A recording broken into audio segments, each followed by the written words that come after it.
Good morning, everyone, and welcome back. Over the last few days, we've had a decent amount of rainfall. I think our total comes out to a little bit over an inch.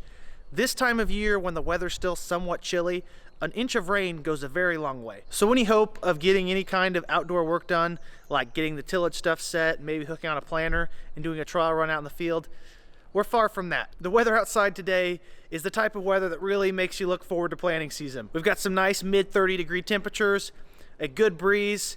Man, I just love being outside when it's like this. No, actually not at all. I'd rather be inside doing something warm, but we are going to try and make some progress with our spring preparations. I really would prefer for it not to hit us all at once when it does finally warm up for good. My main goal today is to pull out both of our planter tractors, both John Deere 8Rs, take them over to the other barn, and hopefully fully service them. They didn't have that many hours on them last season, but we do want to go ahead and change the oil, re-grease everything, and make sure that's in operating condition for this planting season. Now, traditionally, we work outside. We don't really have any kind of a formal or fancy shop to work on. Because it's not very pleasant though, we're going to try and pull them in on the other side of the barn, on concrete floor. That way we have something hard to work on. We'll just have to make sure that we don't make a mess.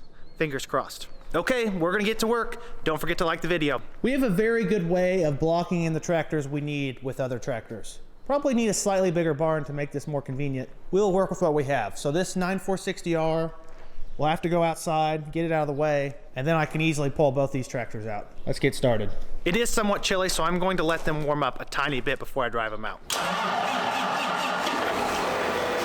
Someone commented on the video last week where I got all of our tractors out so we could wash them and wax them, and claimed that I came in here the day before and charged all the batteries so they'd start. You really think I'm gonna take that much time? If it's dead, I'll get a battery charger, we'll start it, and it'll run. Having these tractors start on command is two simple steps for us. One, the batteries aren't that old. We change the batteries out on all of our tractors once they get 4 or 5 years on them. They're just a lot less reliable after that point. And two, which you guys are really underestimating the importance of, all of our tractors have a battery disconnect. This disconnects the ground, doesn't allow the circuit to be completed, and there's no drain when these tractors are off. I do appreciate that you think I try that hard, that I'd come in here and charge all these batteries the day before, just so I look good when they all start. Trust me, they don't start sometimes. It was just a good day. Okay, we're gonna move some of these tractors out.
All right, both tractors are out that we're gonna change the oil in. No reason to put that one away until we bring those tractors back, if we even bring them back. We'll worry about that later. Let's go take one of these over. Jeff just showed up at the perfect time. So he's gonna take one of those tractors over for me, and I'm gonna take this one. Lights on. Let's ride. Didn't take long for the hood to get some dust on it in that rock floor barn. And that's where we're going. Looks like he's choosing to back it in. Good choice. Remind me to clean my mirrors and my windows. I'd be pretty annoyed if they're that dirty all season. Okay, my turn. Make sure that we got a good amount of oil temperature, and we do. We're ready to change the blood. Take the key out that way, no one accidentally starts it with no oil. Need our big crescent wrench. Need something to not make a mess, and we need a lot of buckets. All right. The trick is to not get dirty. Oh, shoot. Oh, drop it in the bucket. The trick is also not drop it in the bucket, but I did.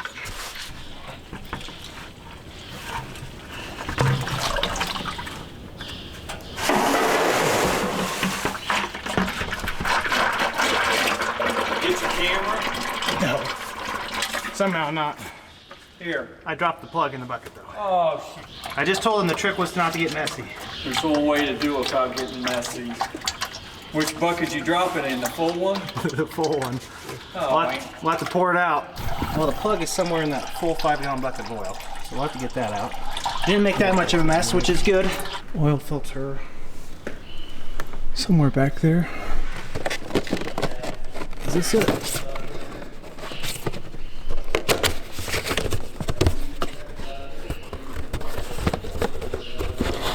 Yep, I think that's what we're looking for.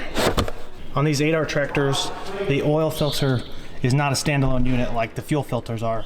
It's underneath this cap. So we just put in the paper filter as opposed to changing the whole assembly. Probably should have moved this wheel a little bit before I got started, but that's okay. Now that's on. What was that, 1.1 inch? That was 1.25 inch. Trying for 1.1 inch. Nope, it's 1.25 inch. Chris and Jeff are over there bickering like a married couple. That's what happens when we all get together and work. The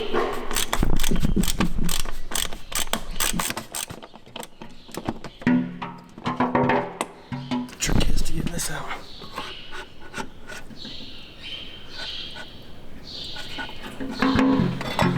Got the new filter, put it on. Get this thing set up.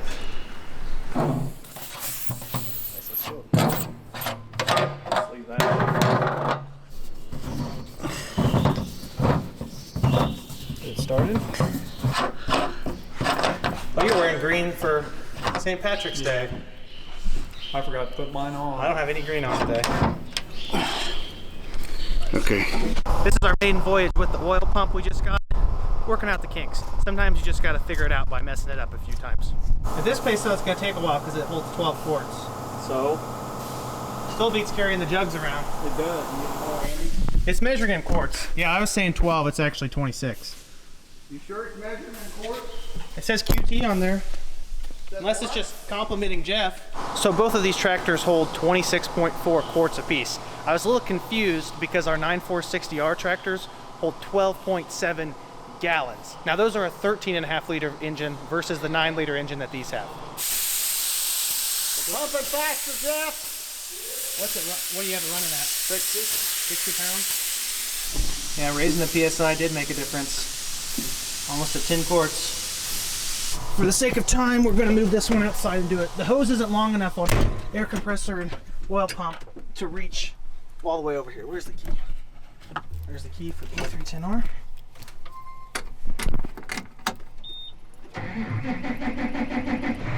The whole purpose of doing this in the barn was to be out of the wind, be out of this cold weather, and to avoid the rain. Well, the rain's coming, but the boss man waits for no one. So we're going to try and pop this open here and do it. I'd rather work on the concrete, to be honest, but I did make a mess in the other barn.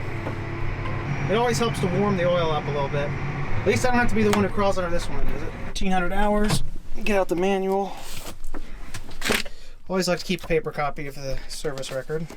Usually can be found on the last page. So we changed the oil last year at 1,200 hours, which is pretty impressive because that means we only put 70 hours on it.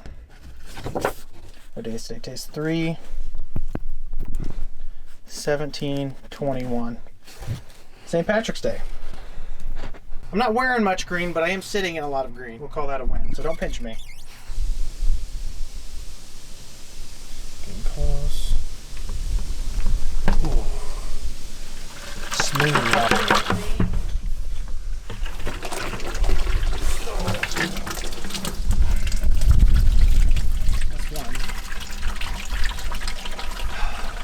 So much for not making a mess. Told you, I'm an expert at this. Barely any oil on the ground. Just admiring how good of a job I did. I didn't make a mess at all.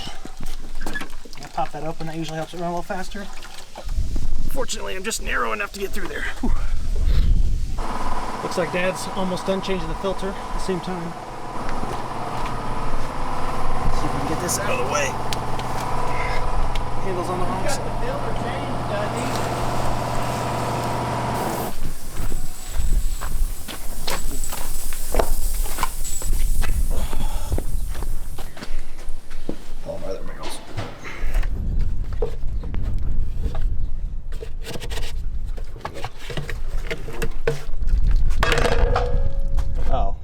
right there. Well, we got about, that's 893. We put about 400 hours on this filter. You can. Okay. Put the date on the filter. Is it twisted in there? How does it sit in there? Let me look. Oh, wait, I got it. You have a pen? Sorry, I'm not doing the best job explaining. When we get everyone here working together, it can be a little hectic. A lot of projects I prefer to work on my own, but this helps to have a lot of people around. Okay, got that label, put that out. If a professional cameraman saw my video camera right now, they would probably have a full-on panic attack. It is well used and a little bit dirty. Maybe a little oil, some grime, some bean dust.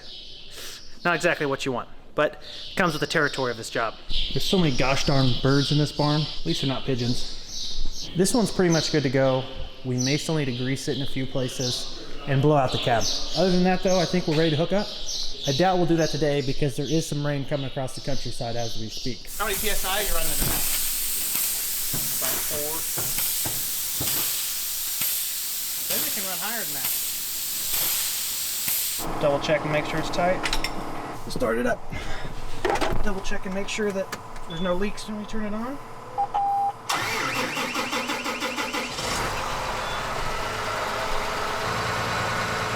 Means we're good to go. Okay, now we're gonna blow the caps out. The other one's still getting oil. Doing both at the same time. It's crazy to think that we planted our entire corn crop with that 8310R and our ExactEmerge planter in just over 80 working hours on the tractor. At that pace, that tractor's got 40 years ahead of it before it even hits the level that some tractors get in 2 or 3 years. Now obviously we're over-equipped for what we farm, but it just goes to show that those very expensive ExactEmerge planters do save you money on a different sense. Takes a little bit more of an investment in planting equipment. I would imagine though that you save quite a bit of money in tractor depreciation. There is some give and take, plus you get all the benefits of a great corn stand. So let go. Got a lot of tension on it.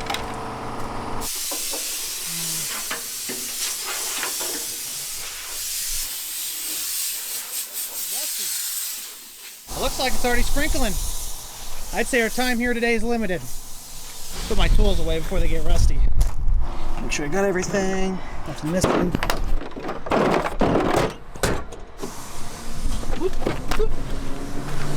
Okay. Clean the cap filter.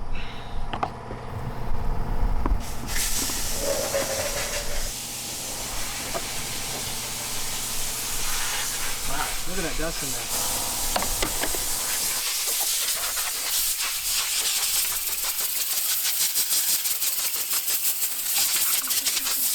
That one's going back to the big barn.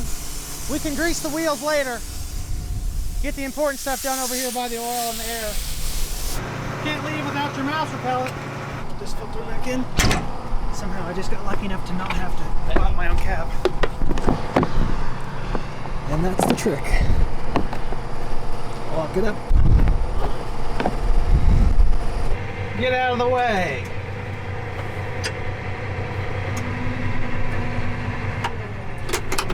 Hurry up and wait.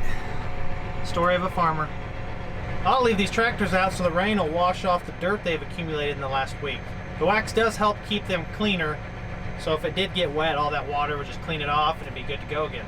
What's really awesome about putting such a low amount of hours on your equipment, we bought these new, we know their service history, all the problems they've had over the years, and hopefully we've treated them well enough that they'll continue to run on our farm for a long time. Now don't get me wrong, a brand new 8RX quad track would be sweet. How do you justify making that trade though when you have two perfectly fine tractors running day in and day out on your farm? It is extremely tempting to want to trade to something newer and cooler. I'm not sure though if the technology is there to justify spending that amount of money. These tractors were maybe $250,000 new, whereas a brand new tractor nowadays, you're gonna be looking at 400 grand, maybe even 500 grand if you go all out. Plus I have the seat worn in exactly the way I like it. It's shaped to my butt perfectly. Looks like this train is running back to the other farm.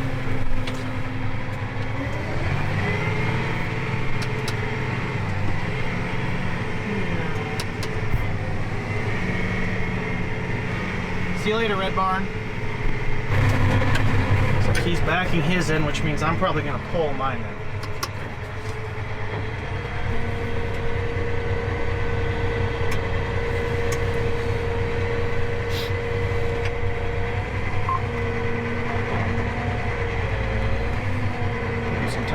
decision. Oh, it looks like he's getting it lined up to hook up to the planter next time we leave. Smart decision. I don't know if there's enough room for the 4-wheel drive. There may be. Yeah, surely there's enough room for the other 4-wheel drive there.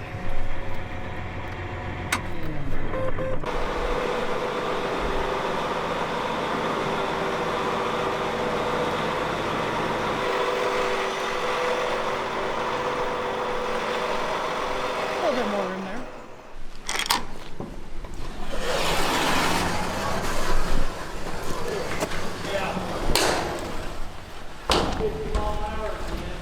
We got finished up just in time.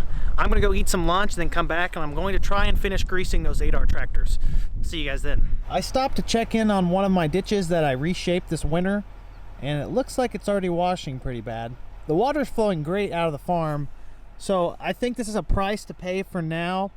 The main problem we were having is when we got a lot of water, which this is far from a lot of water, it would start to hop the bank there and head over through the field. That's what I was trying to overcome. This isn't going to be the prettiest. Maybe at some point in time we can get it seeded and it won't wash that bad. I'm happy with that result for now. Looks pretty good watching the water run through it. There's probably about 100 feet right there that I didn't dig. The grade was relatively all right. Then I started here and cleared it out for about another 150 feet. Nothing major by any means, but it looks like it's improved the flow. I tried to reshape that diversion that's created by some of the excess field water. Also, some of it comes from that ditch on the north side we just looked at. It has washed out a little bit. I think once we work it a couple times and it settles, shouldn't be that big of a deal. I was hoping it'd hold better than that though. Usually the cheapest and most effective way of controlling your draining out in fields is on the surface.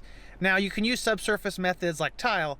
It's a lot more expensive and it doesn't quite have the flow rate that the surface does. Clearing this ditch out was more to help upstream than it is to help downstream. It should make a positive difference all around though. With all this rain on and off we've had for the last few hours, what a perfect way to finish off the day than to spend it inside greasing the front axles on 8R tractors. That's the last thing on the list that we have to do for them to be ready for this season. Then of course hook them up to the planters, but we're not gonna do that today. We'll wait for the sun to shine. Get some light in the barn, that way I don't knock myself out on something. Hopefully we can make quick work out of this with our nice DeWalt electric grease gun. At least quicker than we change the oil. Either way, this is better than being outside. Find the easiest access. Wow, look at that. Lined up perfectly. 2 U-joints here need greased. This is about a once a year deal. Maybe twice a year if you're putting a lot of hours on your equipment. Freed up my hands a little bit.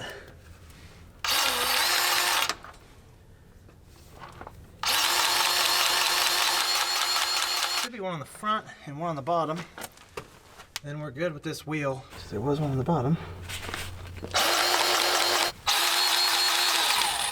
Even if you didn't know exactly where the grease zerks were, they're actually relatively easy to spot. Basically anywhere you see on the tractor with this kind of buildup, almost guaranteed to be a source of oil or grease of some kind. In this instance, these have grease zerks on them, but if you get closer to like we changed the oil, if we got a little bit on there, that same type of buildup will gather. Oil's just really good at collecting dust. And last, but certainly not least, this guy. Another 2 lined up for me. It's my lucky day. I believe I got all of them, or at least the necessary ones. Oh, there's one right there. That one looks kind of important. Doesn't seem to be any good way to get on this. All right, we gotta leave that one for now. Okay, now we're gonna snake our way to the back and make sure we don't miss anything. Those are the ground speed radars that accurately detect how fast the tractor's moving in either direction. Sometimes along here, I know the 4-wheel drives, the power shaft need grease, but nothing so far. Looks like the 3-point has a grease zerk there. I wonder if this one has one. No, don't see one. But the other side does, huh? Okay. Well, we'll make the rules. I see this one. I'm not entirely certain what it does, but it's really clean, like it's never been greased. So we're gonna put some grease on it if we can do this. Just enough to know that we greased it, but not enough to ruin anything if it wasn't supposed to be greased. We officially crawled our way all the way through. That would have been a lot nicer on concrete with one of those rollers. Now we'll do the 3-point. The 3-point hitch has got all sorts of grease zerks on it. A lot of friction parts. Don't want to put any rocks in there. And of course, they're not going to take. So we'll either need a new end on the gun. For the most part, this tractor's greased. There was one grease zerk on the front that I'm not going to be able to get unless I get the axle kind of tilted one direction or the other.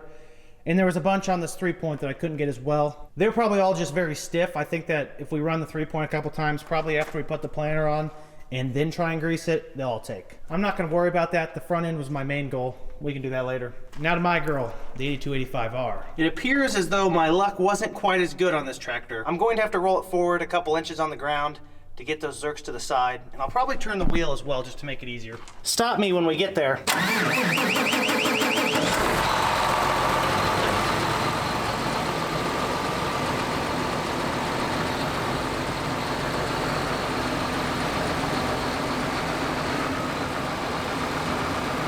We do. Wow, first try and we got them lined up. I'm even impressed with myself. This tractor has a few less grease zerks on each axle and wheel. It's a lighter grade axle than the 8310R has. Come on. Stupid grease zerk end. Surely this has a grease zerk on it. The bottom does. Where does it? Yeah, it does right there.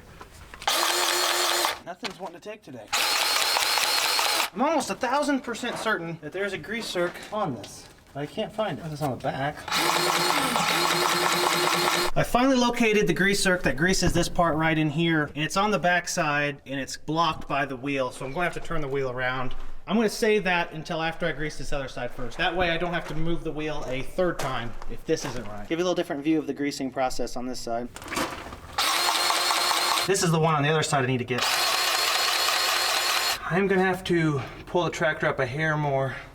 This side's not lined up exactly where I need it. This is going to be a two-part project. I need to pull this up a little bit, come in here, grease these two zerks on the U-joints, then I need to turn the wheels all the way around the other way, go to the other side, and finish those last two zerks that I missed. I barely have to roll forward on this one. I hope I don't forget and turn the wheel, because if I do, I'm going to crush the camera.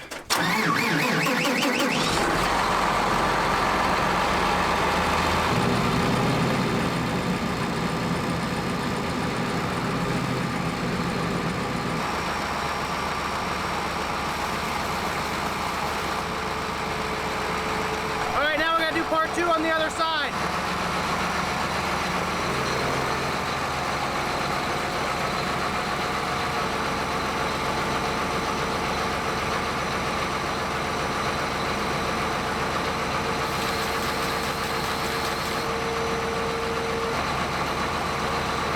Yes, I made a mess, I know. The end on the grease gun is getting worn out.